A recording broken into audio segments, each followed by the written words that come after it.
নমস্কার বন্ধুরা, আমার চ্যানেলে সকলকে স্বাগত। আজ আমি বানাবো মোচার রেসিপি, যেটা সম্পূর্ণ নিরামিষ।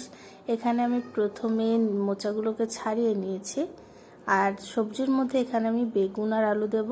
এখানে দুটো বেগুন দেব। বেগুনগুলোকে কেটে নেব।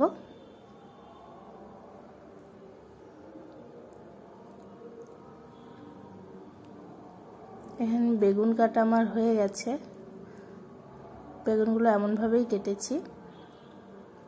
আর আলুগুলো ডুমো ডুমো করে কেটে নেব।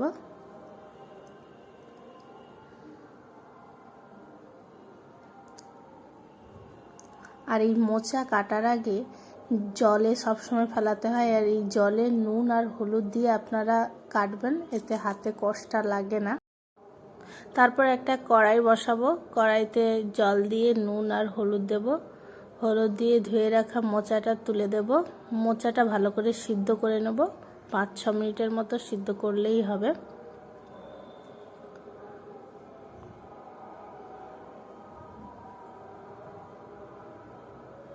আর আপনারা তো জানেন মোচা পুষ্টিগুণে ভরপুর। এই মোচাতে প্রচুর আয়রন, ক্যালসিয়াম রয়েছে, ফাইবার। এবার আর একটা কড়াইতে তেল দেব। ধুয়ে রাখা আলুগুলো দিয়ে দেব। ভালো করে লাল লাল করে ভেজে নেব।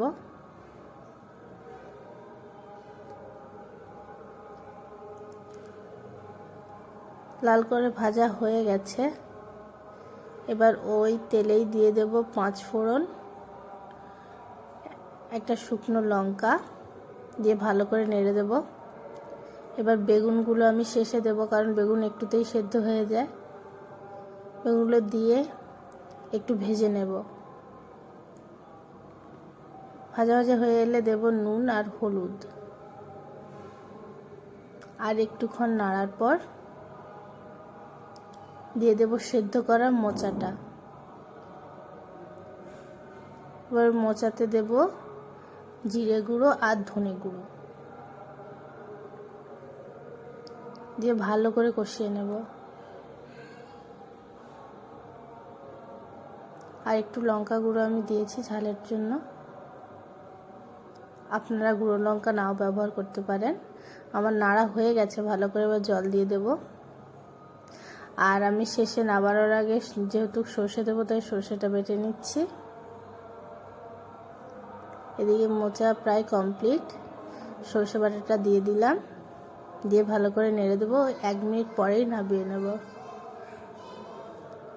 আর নামানোর আগে সামান্য পরিমাণ একটু চিনি দিয়ে দেব, এতে স্বাদটা আরও ভালো হয়। আপনারাও এইভাবে বানিয়ে একবার দেখবেন, খুবই সুস্বাদু হয় নিরামিষ রান্না।